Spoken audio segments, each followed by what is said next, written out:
सुप्रभात, मेरा नाम राजवीर सिंह है और मैं कक्षा 8 का विद्यार्थी हूँ। मैं आपके समक्ष इतिहास के चैप्टर फर्स्ट के कुछ महत्वपूर्ण प्रश्न उत्तर प्रस्तुत करने जा रहा हूँ एनसीईआरटी के। जैसा कि पहले सवाल में टिप्पणी के बारे में पूछा गया है, तो मैं उनके उत्कृष्ट उत्तर आपको प्रस्तुत करने जा रहा हूँ। जुसेppe मस्तनी। जुसेppe मस्तनी इटली में राष्ट्रवाद का अग्रदूत था। उसका जन्म 1807 ईस्वी में जेनेवा में हुआ था। किशोरावस्था में ही वह कार्बोनिल नामक गुप्त संगठन का सदस्य बन गया। मात्र 24 वर्ष की आयु में लिंगोरिया में क्रांति का प्रयास कर लिया, उसे देश के बाहर निकाल दिया गया। उसने 1831 ईस्वी में मार्सेई में यंग इटली सोसाइटी और बर्न में यंग यूरोप की स्थापना की।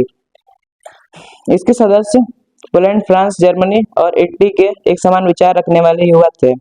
मैसिनी ने इटली के नव निर्माण का मार्ग प्रशस्त किया। मैसिनी को इटली की एकता और युवा शक्ति पर अत्यधिक विश्वास था, अतः उसने जन संप्रभुता के सिद्धांत पर जोर दिया। ड्यूटीज ऑफ मैन नामक पुस्तक में उसने इटली की जनता के समक्ष राष्ट्र प्रेम का आदर्श प्रस्तुत किया। मैसिनी ने एकता, कल्याण, स्वतंत्रता, समानता और विश्वास के आधार पर इटली के एकीकरण पर बल दिया। मैसिनी के शब्दों में पहले तुम मनुष्य हो, इसके बाद किसी देश के नागरिक या अन्य कुछ। मैसिनी ने 1834 ईस्वी में यंग यूरोप की स्थापना की, क्योंकि उसका विश्वास था कि खंडित राष्ट्रों के एकीकरण के बाद ही प्रत्येक राज्य का एकीकरण संभव हो सकता है या मानवता का विकास होगा। मेटरनिक ने उसके विषय में कहा था कि वह हमारी सामाजिक व्यवस्था का सबसे खतरनाक दुश्मन है। Count Camillo di Cavour. Italy के प्रदेशों को एकीकृत करने वाले आंदोलन का नेतृत्व करता Count Camillo di Cavour Italy का प्रमुख मंत्री था। वैचारिक रूप से वह न तो क्रांतिकारी था और न ही जनतंत्र में उसकी आस्था थी। इतालवी अभिजात वर्ग के अनेक शिक्षित और आर्थिक रूप से संपन्न सदस्यों की भांति वह इतालवी भाषा से कहीं अच्छी फ्रेंच बोलता था। इटली के सम्राट विक्टर इमैनुएल ने उसे 1852 ईस्वी में सर्डिनिया पिडमॉन्ट का प्रधानमंत्री नियुक्त कर दिया। वह एक महान देशभक्त, विचारक और पत्रकार था। अतः उसने इटली की समस्या पर यूरोपीय देशों का ध्यान आकर्षित करना चाहता था। मैसिनी कावूर ये जानता था कि इटली का एकीकरण इसी राज्य के नेतृत्व में संभव हो सकता है, अतः उसने इसके आंतरिक विकास पर विशेष रूप से ध्यान दिया। उसने आर्थिक उन्नति के लिए व्यापार, वाणिज्य, कारखानों, रेलों, सड़कों, नहरों का विस्तार किया। उसने चर्च की शक्ति पर प्रतिबंध लगाया। उसने कृषि में उन्नति, शिक्षा का विकास और सेना में सुधार करके पिडमॉन्ट को एक आधुनिक राज्य बना दिया। ऑस्ट्रिया इटली देश के एकीकरण में सबसे बड़ा बाधक था, अतः कावूर ने इटली की समस्या पर यूरोपीय देशों अपनी कूटनीतिक चालों द्वारा यूरोपीय देशों का ध्यान आकर्षित किया। कावूर के प्रयासों से ही लंबार्डी, मार्डिना, पार्मा, टस्कनी आदि स्वतंत्र हो गए और सर्डिनिया में मिल गए। 6 जून 1861 ईस्वी को कावूर की मृत्यु हो गई, लेकिन वह अपने उद्देश्य को प्राप्त करने में सफल रहा, क्योंकि 18 फरवरी 1861 ईस्वी को इटली की पार्लियामेंट ने विक्टर इमैनुएल को इटली का सम्राट घोषित कर दिया।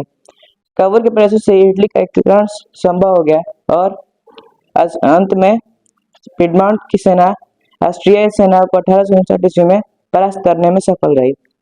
यूनानी स्वतंत्रता युद्ध। उदारवाद और राष्ट्रवाद के विकास के साथ ही यूरोप में क्रांतिकारियों का युग शुरू हुआ। यूनान का स्वतंत्रता संग्राम भी राष्ट्रवादी भावना से प्रेरित था, अतः उसने यूरोप के शिक्षित अभिजात वर्ग में राष्ट्रीयता की भावना का संचार किया।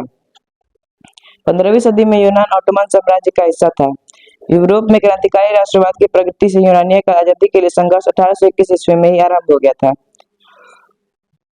यूनान में राष्ट्रवादियों को निर्वासन में रह रहे यूनानियों के साथ साथ पश्चिमी यूरोप के अनेक लोगों का समर्थन मिला, जो प्राचीन यूनानी संस्कृति के प्रति सहानुभूति रखते थे। अनेक कवियों और कलाकारों ने यूनान को यूरोपीय सभ्यता का पालना बताकर प्रशंसा की और एक मुस्लिम साम्राज्य के विरुद्ध जनमत जुटाया। अंग्रेज कवि लॉर्ड बायरन ने धन एकत्रित किया और बाद में भी वह युद्ध लड़ने गए, जहां 1824 ईस्वी में बुखार के कारण उनकी मृत्यु हो गई। 1832 की कस्तूनतुनिया की संधि ने यूनान को एक स्वतंत्र राष्ट्र की मान्यता दी। फ्रैंकफर्ट संसद। जर्मन क्षेत्रों में बड़ी संख्या में राजनीतिक संगठनों ने सम्मिलित रूप से एक सर्व जर्मन नेशनल असेंबली के पक्ष में मतदान करने का निर्णय लिया। इसे फ्रैंकफर्ट संसद के नाम से जाना जाता है। संसद के सदस्यों का चुनाव वयस्क मताधिकार के आधार पर किया गया था। संसद का प्रथम अधिवेशन 18 मई 1848 ईस्वी को फ्रैंकफर्ट में आयोजित किया गया। यह संसद सेंट पॉल चर्च में आयोजित की गई। उनका एक जर्मन राज्य के लिए संविधान का प्रारूप तैयार करना उद्देश्य था। एक जर्मन राज्य के लिए संविधान का प्रारूप तैयार करना उनका उद्देश्य था। इस राज्य की अध्यक्षता एक ऐसे राज्य को सौंपी जानी थी जिसे संसद के अधीन रहता था। जब प्रतिनिधियों ने प्रसा के राजा फ्रेडरिक विल्हेम चतुर्थ को ताज पहनाने की पेशकश की तो उसने उसे अस्वीकार कर उन राजाओं का साथ दिया जो निर्वाचित सभा के विरोधी थे। तो इस प्रकार जहाँ कुलीन और सेना का विरोध बढ़ गया, वहीं संसद का सामाजिक आधार कमजोर हो गया। संसद में मध्यम वर्ग का प्रभाव अधिक था, जिन्होंने कारीगरों और मजदूरों की मांगों का विरोध किया। अंत में प्रसा के राजा के इनकार के कारण संसद के सभी निर्णय स्वतः समाप्त हो गए, जिससे उदारवादियों और राष्ट्रवादियों में निराशा हुई।